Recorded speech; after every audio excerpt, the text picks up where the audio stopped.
Sometime later, Jesus went up to Jerusalem for one of the Jewish feasts. In Jerusalem, near the sheep gate, is a pool. In the Aramaic language, it is called Bethesda. It is surrounded by 5 rows of columns with a roof over them. Here, a great number of disabled people used to lie down. Among them were those who were blind, those who could not walk, and those who could hardly move. One person was there who had not been able to walk for 38 years. Jesus saw him lying there. He knew that the man had been in that condition for a long time, so he asked him, "Do you want to get well?" "Sir," the disabled man replied, "I have no one to help me get into the pool when an angel stirs up the water. I try to get in, but someone else always goes down ahead of me." Then Jesus said to him, "Get up, pick up your mat and walk." The man was healed right away. He picked up his mat and walked. This happened on a Sabbath day. So the Jewish leaders said to the man who had been healed, "It is the Sabbath day. The law does not allow you to carry your mat." But he replied, "The one who made me well said to me, 'Pick up your mat and walk.'" They asked him, "Who is this fellow? Who told you to pick it up and walk?" The one who was healed had no idea who it was. Jesus had slipped away into the crowd that was there. Later, Jesus found him at the temple. Jesus said to him, "See, you are well again. Stop sinning or something worse may happen to you." The man went away. He told the Jewish leaders it was Jesus who had made him well.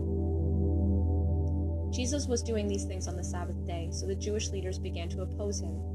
Jesus defended himself. He said to them, "My Father is always doing his work. He is working right up to this day.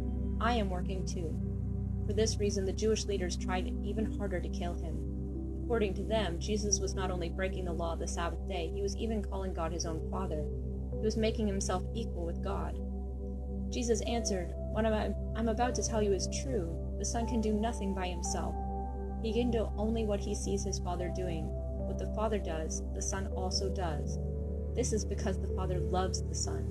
The Father shows him everything he does. Yes, and the Father will show the Son even greater works than these, and you will be amazed. The Father raises the dead and gives them life.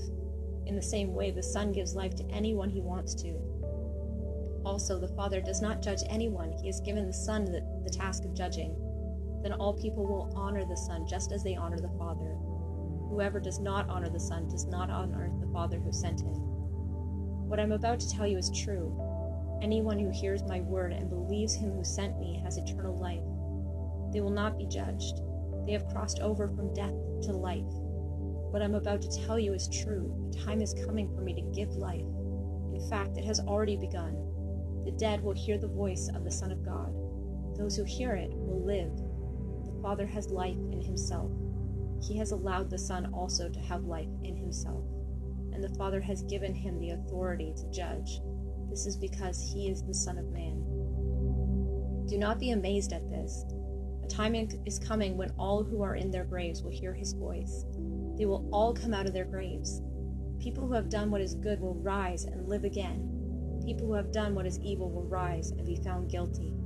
I can do nothing by myself. I judge only as I hear, and my judging is fair.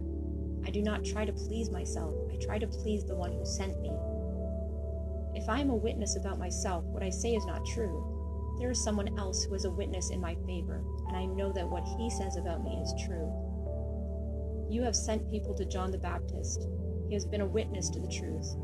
I do not accept what a person says. I only talk about what John says so that you can be saved. John was like a lamp that burned and gave light. For a while you chose to enjoy this light. What I say about myself is more important than what John says about me. I am doing the works the Father gave me to finish. These works are a witness that my Father has sent me. The Father who sent me is himself a witness about me. You have never heard his voice. You have never seen what he really looks like. And his word does not live in you. That's because you do not believe the one he sent. You study the scriptures carefully. You study them because you think they will give you eternal life. The scriptures you study are a witness about me. But you refuse to come to me and receive life. I do not accept praise from human beings, but I know you. I know that you do not have love for God in your hearts. I have come in my Father's name, and you do not accept me. But if someone else comes in his own name, you will accept him. You accept praises from one another, but you do not seek the praise that comes from the only God. So how can you believe?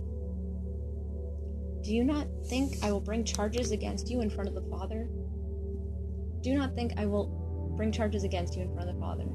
Moses is the one who does that, and he is the one you build your hopes on.